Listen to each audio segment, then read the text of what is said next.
ഓം ശ്രീ ഗുരുഭ്യോ നമഃ. ഓം ശ്രീ പരമാത്മനേ നമഃ. ഓം ശ്രീ ലളിതാംബികായൈ നമഃ. ഓം നമോ നാരായണായ. ഓം നമോ ഭഗവതേ വാസുദേവായ. നമസ്തേ സജ്ജനങ്ങളെ. ശ്രീ വിഷ്ണു സഹസ്രനാമ സ്തോത്രത്തിലെ ഫലശ്രുതിയിലെ അവസാന ഭാഗങ്ങളിലേക്ക് നാം കടക്കുകയാണ്. ഇന്ന് നമുക്ക് 28ാമത്തെ ശ്ലോകമാണ് പഠിക്കേണ്ടത്. ബ്രഹ്മോവാച നമോസ്ത്വനന്തായ സഹസ്രമൂർത്തയേ സഹസ്രപാദാക്ഷി ശിരോരുബാഹവേ സഹസ്രനാംനേ പുരുഷായ ശാശ്വതേ സഹസ്രകോടി യുഗധാരിണേ നമഃ.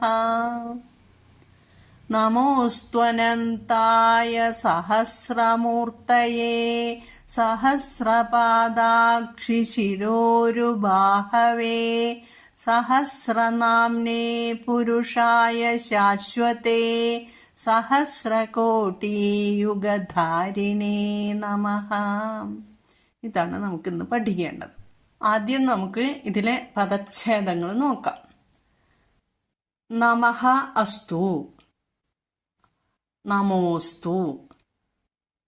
ഈ അസ്തുവിലെ ഉകാരവും പിന്നെ അനന്തായ, അപ്പോൾ നമോസ്ത്വനന്തായ ഉകാരവും അകാരവും കൂടി ചേർന്നപ്പോൾ വകാരം വന്നു. അതാണ് അവിടെ നമോസ്ത്വനന്തായ എന്ന് വന്നത്. സ്വരസന്ധിയാണ്. അടുത്തത് സഹസ്രമൂർത്തയേ, സഹസ്രമൂർത്തയേ സഹസ്രപാദാക്ഷി, സഹസ്രപാദാക്ഷി സഹസ്രപാദാക്ഷി ശിരഃ ഊരുബാഹവേ, ശിരോരുബാഹവേ. പിന്നെ സഹസ്രനാംനേ പുരുഷായ ശാശ്വതേ സഹസ്രകോടി യുഗധാരിണേ നമഃ. ഇത്രയേ ഉള്ളൂ പദച്ഛേദങ്ങൾ. പ്രയാസമില്ലേ. ആകെ നമോസ്ത്വനന്തായ എന്നുള്ളത് മാത്രമേ ഉള്ളൂ. നമ്മളവിടെ വകാരം കൂട്ടിച്ചേർത്ത് പറയണം. ഇനി ഇതിലെ അർത്ഥം എന്താണ്?